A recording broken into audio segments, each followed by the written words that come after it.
It's not every day we get to drive a truly one-of-a-kind automobile, but today is one of those days. This is the Jaguar XJ13, the only one of its kind in the world. It was designed and engineered in the mid-1960s by Jaguar to go racing at Le Mans. Though extensively tested, the XJ13 never actually turned a wheel in anger on the racetrack. Changes to the Le Mans regulations meant the project was shelved in the summer of 1967. The XJ13 was wheeled into a corner of the Jaguar experimental garage and left there until 1971, when it was brought out to publicise the launch of the V12-powered Series 3 Jaguar E-Type. Jaguar test driver Norman Dewis famously crashed the car when a rear wheel broke at 140 miles an hour during filming. Dewis escaped unhurt. The XJ13 was not so fortunate, but it was repaired and finally made its public debut in a demonstration run at the British Grand Prix in 1973. Now owned by the Jaguar Heritage Trust, it's been a runner pretty much ever since, and most of it is exactly the way it was more than 40 years ago. Climbing into the cockpit of this car is like climbing into a time capsule. A hot, raucous, but oh so gorgeous time capsule.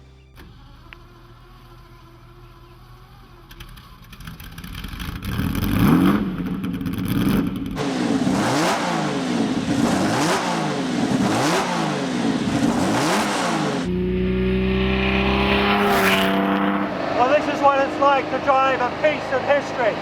This is loud, it's hot, but it's utterly fantastic.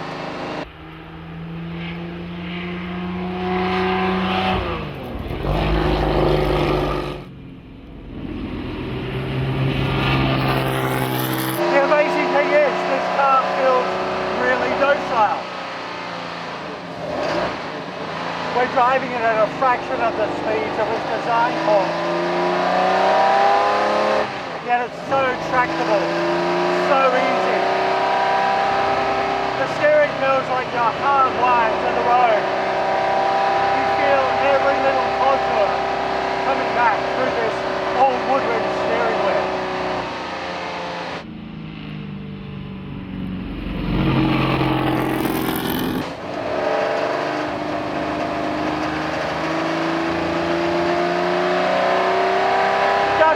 The noise of that V12 engine behind me. It sounds astonishing. It's like a small war going on back there.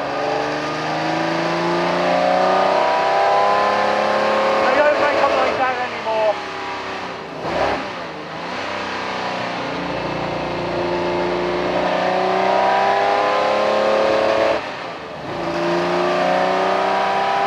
Back in the day, this engine had almost 500 horsepower, and Norman Dewis, the Jaguar test driver, would run it to 7,600 RPM. We're only allowed to go to 5,000 RPM because this is the only one of the original engines still in existence. So we've got to take care of it.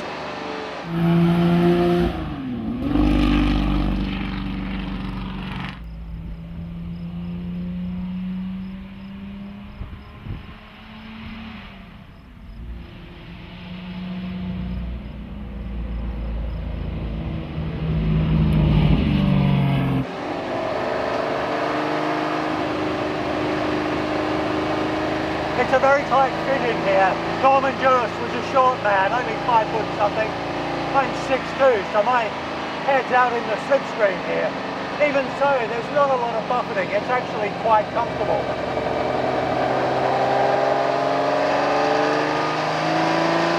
The old car rides pretty well too.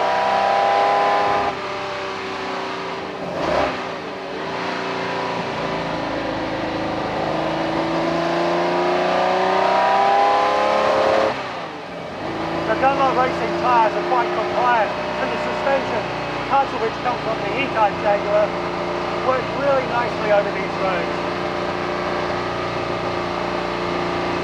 It's a real shame this car never ever raced. You know, it was designed to win at Le Mans, and I think with a bit of development and a bit of tuning, it would have given Ferrari, Ford and Porsche a real run for their money.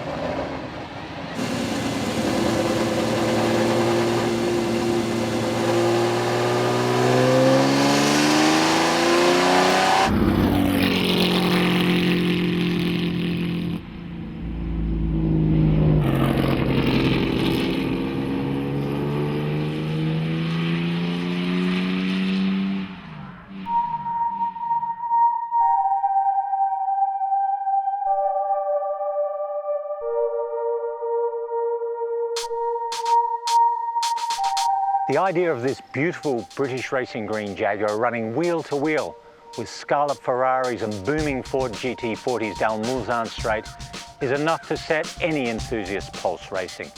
Sadly, it wasn't to be, but our drive in the XJ13 has given us a tantalising glimpse of what a glorious spectacle it might have been.